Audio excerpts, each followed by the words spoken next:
Bangla blocked কর্মসূচিতে আজও স্থবির ছিল পুরো রাজধানী। রাজধানীর 17টি গুরুত্বপূর্ণ পয়েন্টে শিক্ষার্থীদের অবস্থানে থেমে যায় যান চলাচল, থমকে যায় জনজীবন। দিনভর চরম দুর্ভোগ পোহাতে হয় সাধারণ মানুষকে। দীর্ঘ সময় যানজট থেকে ক্ষোভ প্রকাশ করেন অনেকে। সংকটের দ্রুত সমাধান চান তারা। ডিজাইন, এলিগেন্স, বিউটি, সেরা পণ্য সবার জন্য। জেভিকো। চলছে মায়ের কেমোথেরাপি। মাকে নিয়ে গেল কয়েকদিন ধরে সায়েন্স ল্যাব হয়ে এ পথেই ল্যাবেড হাসপাতালে যাতায়াত পারভেজের। আজও পড়েছেন শিক্ষার্থীদের বাংলা ব্লকেটে। তো আমরা কেন হসপিটালে যেতে পারবো না? পরে অবশ্য অনেকক্ষণ তর্ক বিতর্ক আর অনুরোধের পর শেষ পর্যন্ত মেলে হাসপাতালে যাওয়ার সুযোগ। আজকে আমরা কেন এরকম ভোগান্তিতে পড়ছি? আজকে আমার মাকে যেই কদিন কেমো দিতে নিয়ে যাচ্ছি, কোনো না কোনোভাবে জ্যাম, রাস্তা বন্ধ, এই সেই এরকম লাইগেই রয়েছে। তাহলে এইটার প্রতিকার কি? পূর্ব ঘোষিত কর্মসূচি অনুযায়ী সকাল 10টায় বিভিন্ন শিক্ষা প্রতিষ্ঠান থেকে মূল সড়কে আসতে শুরু করে আন্দোলনকারীদের মিছিল। কিছু বুঝে ওঠার আগেই বসে পড়েন সড়কের ব্যস্ততম মোড়ে। সকাল 11টা নাগাদ একে একে বন্ধ হয়ে যায় রাজধানীর 17টি পয়েন্ট। যান চলাচল বন্ধ করে দেয়া হয় এলিভেটেড এক্সপ্রেসওয়েতেও। বলা যায় একরকম অবরুদ্ধ হয়ে পড়ে পুরো ঢাকা। এই ভোগান্তির কথা কইয়া লাভ আছে? দেশের সরকারও বোঝে না, আর ওই রাস্তার মানুষও বোঝে না।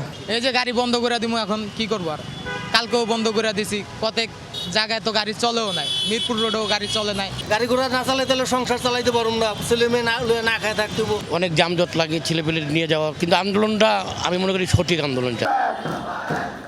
সবচেয়ে বেশি ভোগান্তিতে পড়েন হাসপাতালের উদ্দেশ্যে কিংবা জরুরি প্রয়োজনে বের হওয়া বয়োবৃদ্ধ, নারী, প্রতিবন্ধী ও শিশুরা। উনি তো গ্রাম থেকে আসছে, উনি মেডিনোভা হাসপাতাল চিনেও না।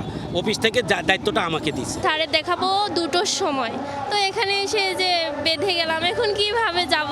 শিশু হাসপাতাল গেছিলাম শ্যামলী, আমাদের ঢাকা হাসপাতাল ট্রান্সফার করছে, ওই জায়গায় রোগী নিয়ে যাইতেছি। এটা তো সাধারণ জনগণের খুব ভোগান্তি।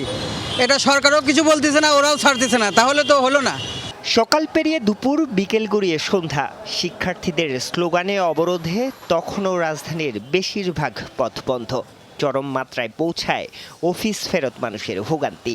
রাস্তায় নামার পরে মনে করো ওখান থেকে আসছে ভাঙ্গা, আপনি অটোতে, ওখান থেকে আসলাম রিক্সা, এখন রিক্সা এখান থেকে যাচ্ছে না, এখানে নামা দিয়ে এখন হেঁটে যেতে হবে আমার। এখানে এসে আমাকে রিক্সা থেকে নামিয়ে দিল, আমি এখান থেকে কার্টুনটা মাথাত করে নিয়ে নিউ মার্কেটে গেলাম। সমাধানটা কে করবে? আমি আপনি করবো? লেখেন আপনারা, বলেন সমাধান কে করবে, তাদের কাছে যান, বলেন। এইভাবে মানুষকে কষ্ট দেওয়া, হয়রানি করা, দিস ইজ টু মাচ। তবে সন্ধ্যার আগে বেশ কিছু পয়েন্ট থেকে অবরোধ তুলে নিলে জনমনে ফিরে স্বস্তি। শিক্ষার্থীদের টানা আন্দোলনের কারণে বিগত কয়েকদিন ধরে এরকম পায়ে হাঁটা পথেই একমাত্র অবলম্বন হয়ে দাঁড়িয়েছে রাজধানীবাসীর। এই আন্দোলন নিয়ে তাদের পক্ষে বিপক্ষে নানা মত থাকলেও তাদের প্রত্যেকের প্রত্যাশা ছিল আজকের আপিল বিভাগের শুনানিতে এই সংকটের সমাধান হবে।